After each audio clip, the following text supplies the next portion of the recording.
আসসালামু আলাইকুম, welcome to my channel Nadi's kitchen. আজকে আবারও নতুন একটা রেসিপি নিয়ে তোমাদের সামনে চলে আসলাম।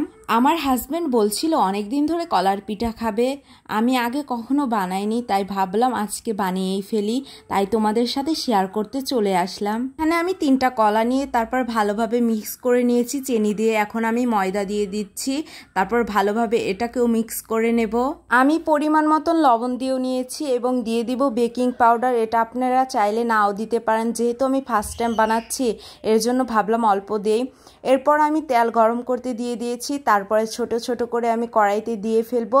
প্রথমে আমার তেমন সুন্দর হচ্ছে না দিতে, কারণ আমি ফার্স্ট টাইম এরকম পিঠা বানাচ্ছি, এর জন্য প্রথমত ভালো হয়নি, কিন্তু খেতে খুব ভীষণ ভালো হয়েছিল। আমার হাজবেন্ড তো অনেক খুশি হয়েছে। এরপর আমি আস্তে আস্তে সবগুলো দিয়ে নিচ্ছি।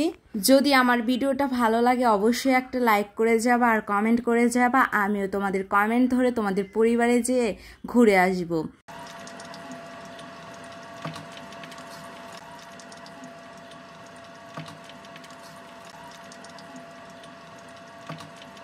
এখন আমি এক পাশ উল্টিয়ে দিব, কারণ বেশি হয়ে গেলে পুড়ে গেলে তখন খেতে অতটা ভালো লাগবে না। আর চুলার পাওয়ার মিডিয়াম রাখবেন যাতে ভিতরের অংশগুলো ভালোভাবে হয়।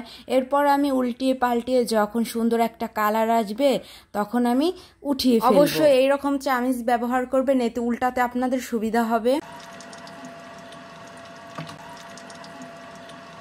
এখন আমি উঠিয়ে ফেলবো। একটা বলের ভিতরে আমি টিস্যু দিয়ে নিয়েছি সুন্দরভাবে, সেটার ভিতরে উঠিয়ে ফেলবো, এতে করে তেলটা বেশি হলেও সেটা নিচে চলে যাবে। আপনারা চাইলে এভাবে বানাতে পারেন, আমি আপনাদের শেখাচ্ছি না, আমি যেভাবে রান্না করি সেটাই আমি আপনাদের কাছে শেয়ার করি।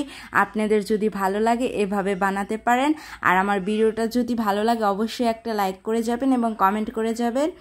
আর সবাইকে অসংখ্য ধন্যবাদ, যারা আমার ভিডিওটা পুরোপুরি দেখেছেন তাদেরকে অসংখ্য ধন্যবাদ। যারা আমার ফেসবুক থেকে আমার ভিডিওটা দেখতেছো তাদেরকে অনেক ধন্যবাদ। আর যারা আমার ইউটিউব চ্যানেল থেকে আমার ভিডিওটা দেখতেছো অবশ্যই চ্যানেলটা সাবস্ক্রাইব করে দিবা। আমি আবার উল্টিয়ে পাল্টিয়ে নিচ্ছি। এখন আমি সুন্দর করে এগুলোকে ভেজে আবার উঠিয়ে ফেলবো। দেখো কত সুন্দর কালার চলে এসেছে।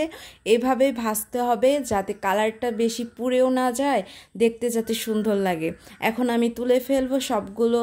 তো আমার ভিডিওটা কেমন লাগলো অবশ্যই সেটা জানাবে। আর কোথা থেকে আমার ভিডিওটা দেখতেছো অবশ্যই সবাই কমেন্ট বক্সে জানিয়ে যাবে। তো আজকের মতন বিদায় নিচ্ছি, সবাই ভালো থাকো, আল্লাহ হাফেজ।